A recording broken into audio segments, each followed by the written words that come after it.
as ruin.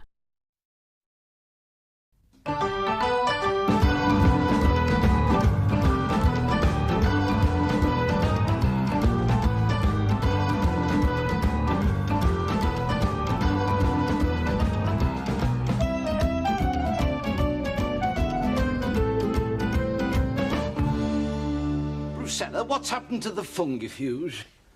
Beg pardon, Mr. Whitcomb. The athlete's foot cure for the caring sportsman. Spore shift, the fungifuge. I can't find it. Can't find the bunion balm either. Or the medical toenail lacquer. Banish a blemish as you put on a polish. Well, no, you see, I've tried a rearrangement. I thought things for people's heads, you know, shampoo and such like, on the top shelf. Then work your way down, like, according to the part of the body. There's the foot stuff, you see, you'll find on the bottom shelf. The bottom shelf? No. Hemorrhoid cure suppositories. Easapile, that's what we have on the bottom shelf. Oh, well, I thought... Well, we could end up with a very dangerous confusion here, Brucella. People could come in wanting a cure for constipation. We could be sending them out with corn plasters. Doesn't bear thinking about. Yoo-hoo! Leslie! Wendy, what are you doing here? Is that the warmest greeting you can find for your fiancé, Leslie? You're frightened, aren't you? Fearful that your mother will cause a scene. No, it's just that it's just a rule of the shop. I mean, no fiancés or similar during working hours. It's not just for me, it's for everybody. I mean, take Brucella. You don't have boyfriends coming in here, do you? Not in here, no. As soon as a man comes sniffing round, first thing I say, let me lay some ground rules down. Don't come hanging round the shop thrusting bunches of flowers and costly trinkets on me and that. That is right out, I tell them that. So you see. Well, it was nice seeing you, Wendy. You're frightened. Oh, man of mine. Why cannot you be strong? As I, your woman, am strong. You sounded just like Mother, then. She says lines like that. They come from some grotty melodrama she knocked him in the arse with in Scunthorpe. Well, as it happens, what I said just then does come from a play. Shabby Rhapsody. Drama group did it last year. This year we're doing Cat on Our Tin Roof. Oh, that's why I'm here, Leslie. I'm hoping you can lend me some props. Props? Properties, Leslie. For instance, Jabbercrutch. Because if you do, I'll be glad to have the use of it. Comes as news to me. You see, we're doing Cat on a Hot Tin Roof, Leslie. Yes, I know you said. But what I didn't tell you, Leslie, they've chosen me to play the title role. What, have they? Yes, that'll be the cat then, will it? But it's not the Hot Tin Roof. Of course it's the cat. It's a wonderful role, Leslie. A woman at breaking point. Yes, well, tell me when I come round. This fear of your mother, Leslie, I can study it, use it. In the play as well, you see, I'm saddled with a weak, inadequate man. Yes, well, it's been nice talking to you, Wendy. Look at that street, Larry. It's all fast food and building societies. At one time, that street had class. There was hat shops, shoe shops, shops that sold stockings, wool shop, button shops, shops that sold corsets. Do you know, you could start naked at one end of the street, buy something in every shop and still not be fully dressed when you got to the traffic light. Hello, what's she doing here, the cheeky cat? The times I've told Leslie's got to keep his mind on his pills. Brucella, get those shelves back the way I had them and not a word to Mrs. Flitcroft. Righto, Mr. Flitcroft. Was this the face that launched 1,000 ships? My dear, the years have been kind to you. Is this one of the boyfriends you're supposed to have marked his card? Kitty, don't you know me? I've said it before and I'll say it again, there'll be no sex in this shop. Why then, my lady, methinks we might with advantage proceed upstairs. I know that voice. But soft, what light from yonder doorway breaks? It is the east, and Kitty is the sun. Ambrose, wherefore art thou Ambrose? Ambrose, can it be you? Hang on a minute, Ambrose, do you mean this is him? At your service, Sir. Ambrose Barrington, last of the actor managers. Oh, Ambrose, this is well met.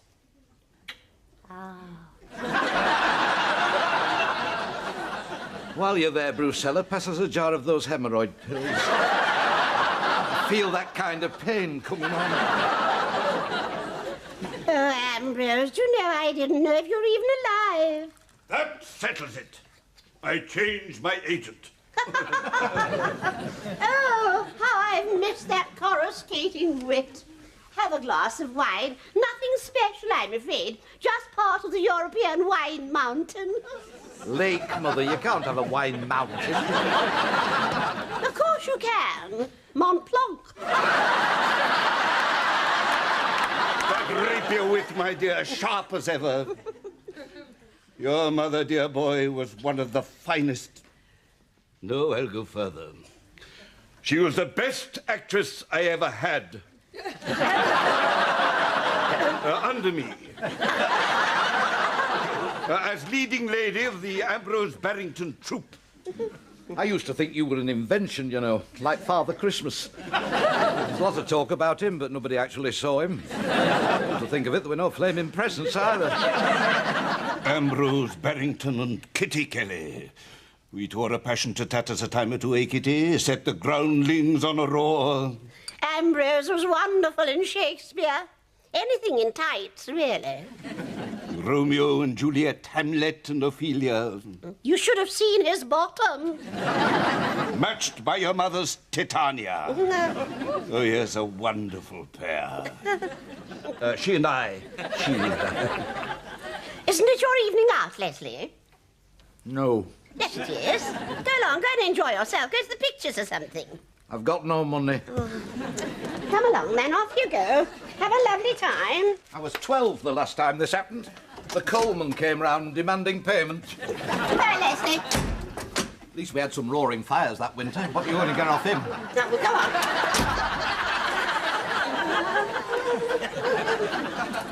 Ambrose Barrington. I can't say I know the name. Well, of course you don't. He's an old relic.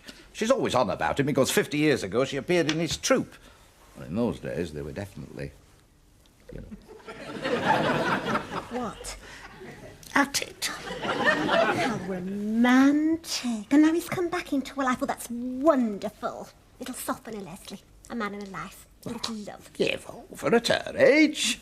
Anyway, she's got a man in her life, me. Leslie, I do believe you are jealous of your mother just as she is of you. Rubbish. I have insight into the human heart, you see, Leslie.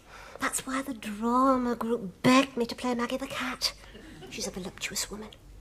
Sensual. Greedy for bodily pleasure. Not typecasting, then, is it? And the man in Maggie's life, you see, he's inadequate as well. Yeah, just a minute, what are you getting? In fact, it comes out that he relates to other men. Ah, just a minute. I mean, I'm ready and willing to prove any time that I go for women. I mean, it's not for the want of asking, it's always asking you. Oh, Leslie. A woman doesn't want to be asked. She wants to be taken. Taken where? Swept off the feet. Oh, despite your genetic inheritance, Leslie, I know you set little store by the drama, but every woman thrills to that moment in Gone with the Wind when Rhett Butler picks Scarlett O'Hara up bodily, carries her upstairs.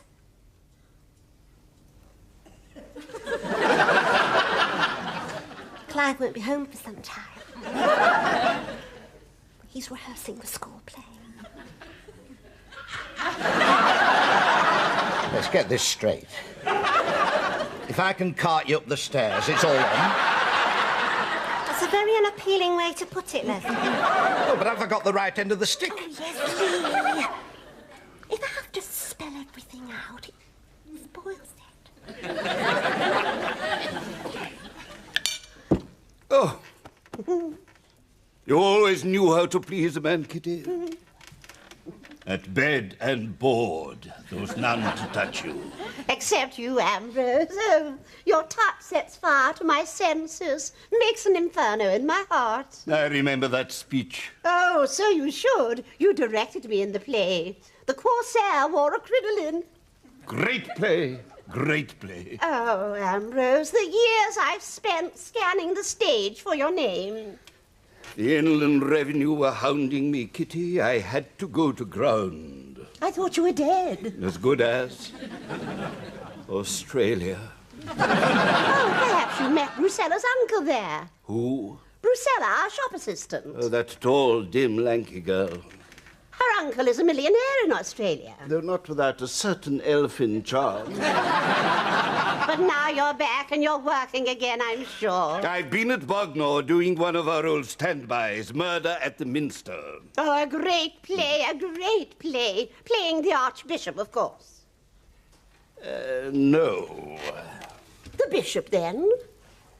What? The Dean? Oh, Ambrose, not the choir master. Third monk. 2 lines in Act 1, 1 line in Act 2, discovered dead on stage at Rise in Act 3. Forced to lie there, immobile, to the end of the play. Bloody drafty stage, Bognor. Oh, Ambrose. However, there was a practical walnut cake in Act 2. Oh, Kitty, you should never have left me. Oh, what choice had I with Leslie on the way? But I'm sure you consoled yourself. There were plenty of others through the years. Others, no, Kitty, no. Just the memory of you, plucking at my heartstrings, striking golden chords of music in my lonely reveries. Oh, I remember that line. Bitter legacy. Oh, a great play, a great play. They don't write plays like that anymore. How true, how true. Kitty, I've had to write a play myself. Wonderful parts for the both of us. What do you say? Shall you and I join up again? Renew our partnership? On stage?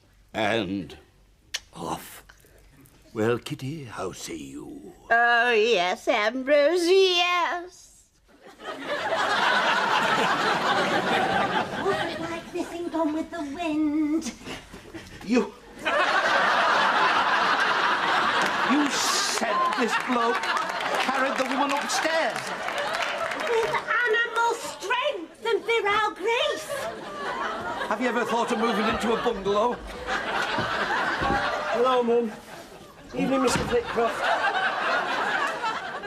Mum? What's Mr. Flitcroft doing? Fire drill, Clive. If fire breaks out, this is what you have to do. I don't think you're supposed to make for upstairs, though, Mr. Flitcroft. Mr. Flitcroft was just demonstrating a special exercise to improve the posture. Posture? Don't talk to me about posture. Now, Clive, that's no way to speak to your mother. Posture's very important. Look at you. No, Leslie, no. You're getting quite round-shouldered. Oh, I wish I hadn't said that, Leslie. No? Let's not pretend, Mum. You've noticed my hump, haven't you? He's convinced himself he's got a hump. Clive, you've not got a hump. I can face the truth, Mum. Oh, my God. This is for me, isn't it? My legs, they are going. They are, aren't they? He's so suggestible. I blame the school. This play they're doing, Richard III. And I wouldn't care what they're also reading Hunchback of Notre Dame. Next term we're doing Moby Dick. I really look forward to that.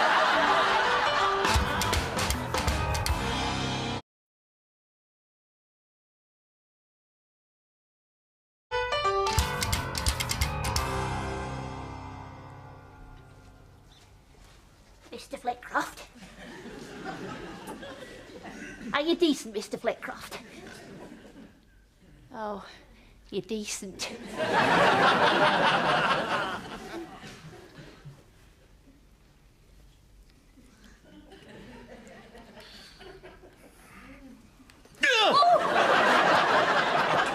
I brought you a cup of tea, Mr. Flitcroft. It's 9 o'clock.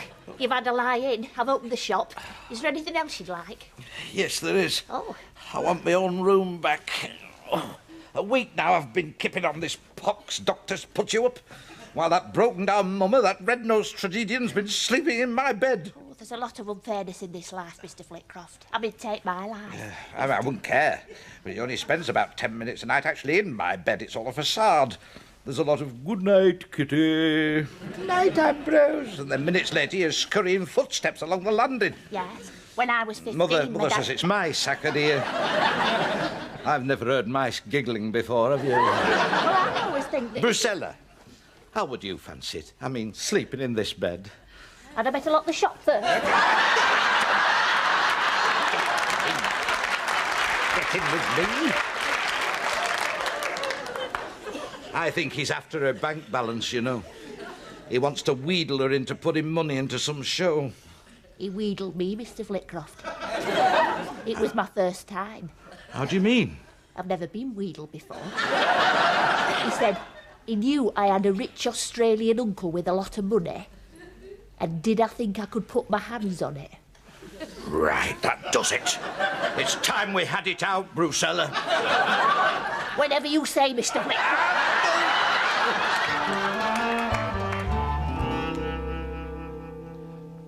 Morning, laddie. Don't take this amiss, dear boy, but you're looking peaky.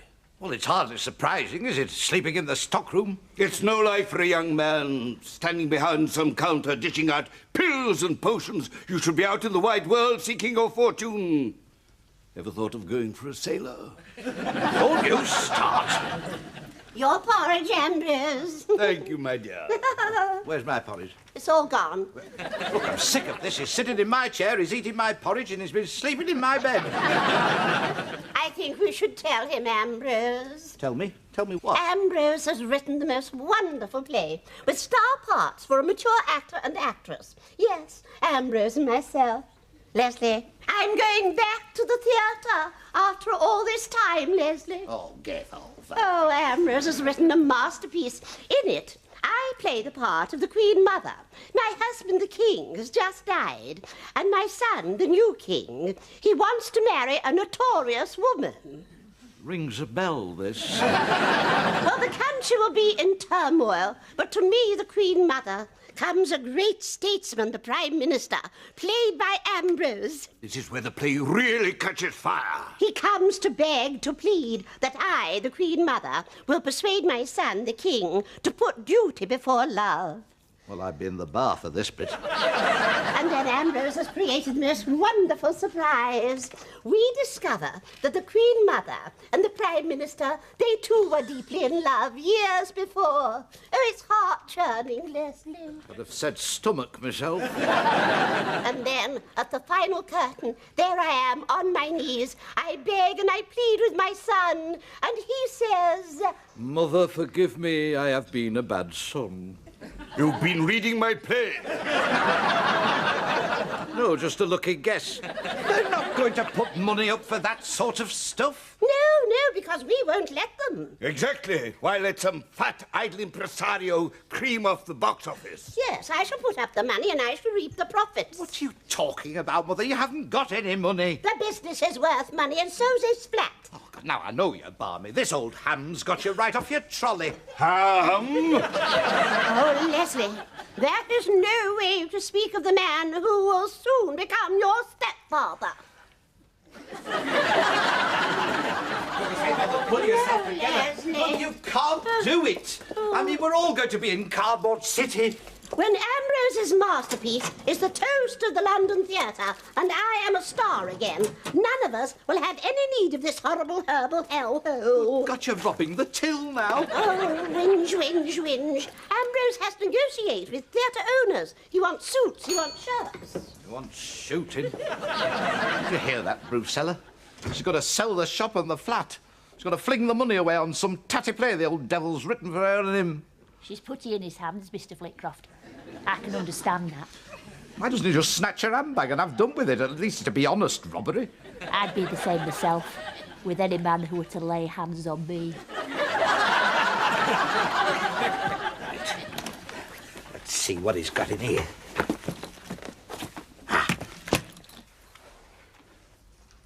Found what you're looking for, lad. Oh. Unseemly, laddie. Rifling a gentleman's belongings, searching a gentleman's bedroom. In the theatre, it's the mark of a rotter. Unless it's a farce, of course. Look, this is my room. His mother with you? Your mother's on her way to the registry office to discover when she and I may conveniently be married. Oh, is she? Well, you can forget all about that, because my bet is that you've got a wife already. Oh, would that were true, dear chap. One wife I could cope with. No, at the last count there were 3, all clamouring for support, both emotional and financial. Yes, well, you're not adding my mother to your list. You're quite right, dear boy. Your mother thinks I've returned here to collect those documents that will establish my identity to the satisfaction of the registrar. In fact, I'm here to collect my things. It never takes long. You mean you're going? Always when the word marriage is mentioned. In this case, I need a rest, too. Your mother won't accept that my capacity for loving is like the British Variety Theatre, at one time thriving, twice nightly, acrobats invariably on the bill. Now, alas, dead. Except for the occasional benefit performance. What do you mean you always go? And who are all these women? I'll take that, dear boy. These are my leading ladies over the years, 27 in all. Your mother was number 4. Number 5, to whom I shall now make my way, has a public house in Huddersfield. So you flit from one to another like some decrepit bumblebee, staggering from flower to flower. You could have been a theatre critic, friend. Yes, I flit. And quite frankly, I'm looking forward to a public house. The incidental pickings here are not of the best. Surgical bandages, stomach pills. You swine, you're going to break my mother's heart. I admit it's a powerful scene, lad. Yes, sometimes I think my farewell is my finest performance. All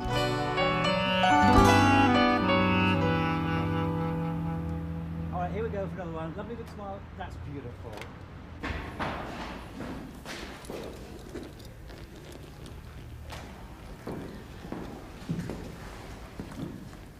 Mother, I've come to take you home. No, Leslie, I know what I'm doing, and you're not going to stop me. You need a father in your life, Leslie. I realise that now. And for your sake, I'm going to marry Ambrose. Ambrose is not coming. Isn't coming? But we have to see the registrar. He sent you a letter. Oh, I don't think I've got my spectacles with me. You read it. My dearest Kitty, Oh, the worst has happened. The bloodhounds of the Infernal Revenue have found my trail. If they catch me now, they will seize my only asset, my play. If we marry, they will seize your assets too.